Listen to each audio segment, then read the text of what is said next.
किसी ने क्या खूब कहा है कि ऊपर वाला हमें जब देता है तो बेहिसाब देता है, और एक हम लोग हैं जो उनका नाम भी गिन गिन कर जपते हैं।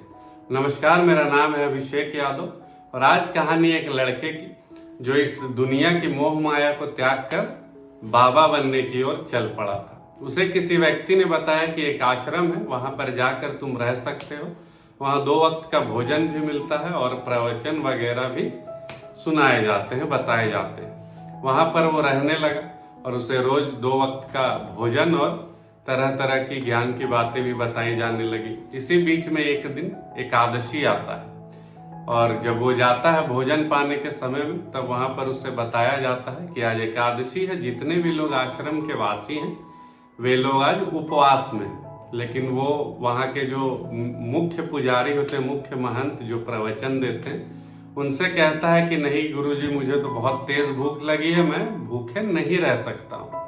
गुरुजी कहते हैं तो फिर ऐसा करो, तुम कच्चा राशन ले लो और आश्रम के बाहर कहीं जाकर भोजन बनाकर भगवान को भोग लगाकर तुम प्रसाद ग्रहण कर लेना। वो ऐसा ही करता है, वहां से वो अपने लिए राशन ले जाता है और भोजन बनाकर भोग लगाता है भगवान को और आह्वान करता है कि भगवान आए और भोग लगाए, उसके बाद मैं ग्रहण करूंगा। लेकिन वो ये भी कहता है कि ये इतना अच्छा भोजन नहीं मैं बना पाया हूँ, इसलिए मुझे पता है कि आप नहीं आएंगे। यह बात सुनते ही श्री राम और माता सीता वहां पर प्रकट हो जाते हैं कि वो उनकी सरलता देखकर वहां प्रकट हो जाते हैं। और जब वो प्रभु को देखता है तो वो कहता है, लीजिए भोजन ग्रहण करिए, प्रसाद ग्रहण करिए।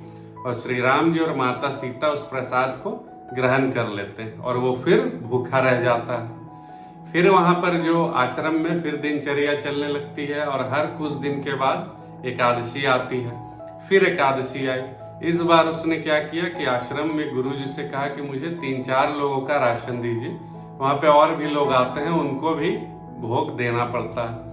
वो फिर गया अगली एकादशी में राशन लेकर वहां पर बनाया 3-4 लोगों के लिए और फिर आह्वान किया कि राजा राम आइए, सीता राम आइए, मेरे भोजन का भोग लगाइए। श्री राम माता सीता समेत पूरे राम दरबार को लेकर वहां आ गए। श्री हनुमान जी भी और भी अन्य लक्ष्मण जी को भी लेकर वहां आ गए। तो वहां पर भरत जी भी थे और भी लोग थे जो राम दरबार में रहते हैं, वे सब आ गए। तो उसने तो केवल 3-4 लोगों के लिए भोजन बनाया था और फिर उसने दे दिया सभी को भोजन, और इस बार वो फिर से भूखा रह गया। फिर वहां पर वो आश्रम गया, कुछ दिन फिर बीती, फिर एकादशी आई। इस बार वो फिर ज्यादा राशन मांगने लगा आश्रम के महंत जी से।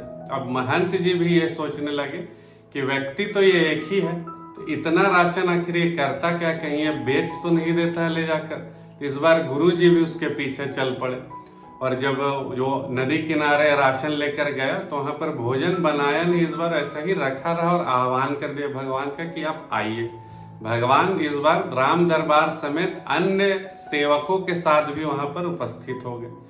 तो जब उस व्यक्ति ने देखा, उस लड़के ने देखा कि भगवान, मुझे नहीं पता कि आप कितने लोगों के साथ आएंगे, तो इस बार मैंने भोजन बनाया ही नहीं है, आप लोग ही आए, बनाए और खुद प्रसाद पाए। जब गुरुजी वहां पहुंचे कि आखिर तुम क्या पागल हो गए, यहाँ पर तो कोई नहीं, तुम किससे बातें कर रहे हो और इतना राशन आखिर कर क्या रहे हो यहाँ लाकर। तब उस लड़के ने गुरुजी से कहा कि सामने श्री राम जी और पूरी उनकी जो सेवक मंडली है राम दरबार, सभी सामने, क्या आपको दिखाई नहीं पड़ रहा है। गुरुजी ने कहा, तुम पागल हो गए हो, यहाँ पर कोई भी नहीं है। फिर उस सेवक ने श्री राम से पूछा कि आखिर आप मेरे गुरुजी को क्यों नहीं दिखाई दे रहे हैं। तब श्री राम ने कहा कि मैं तुम्हारी सरलता की वजह से ही केवल तुम्हें दिखाई पड़ता हूं और तुम्हारे गुरु सरल नहीं है। उस लड़के ने यह बात अपने गुरुजी को बताई कि इस कारण आप सरल नहीं है, इसलिए श्री राम आपको दर्शन नहीं दे रहे। उनके गुरु की आंखों में आंसू आ गए और वे रोने लगे, माफी मांगने लगे भगवान से। तब जाकर भगवान ने उनको दर्शन दिया। तो जीवन में सरल होना बहुत आवश्यक है। अपने आचरण को सरलता के साथ अन्य लोगों के साथ भी साझा करें। हर हर महादेव।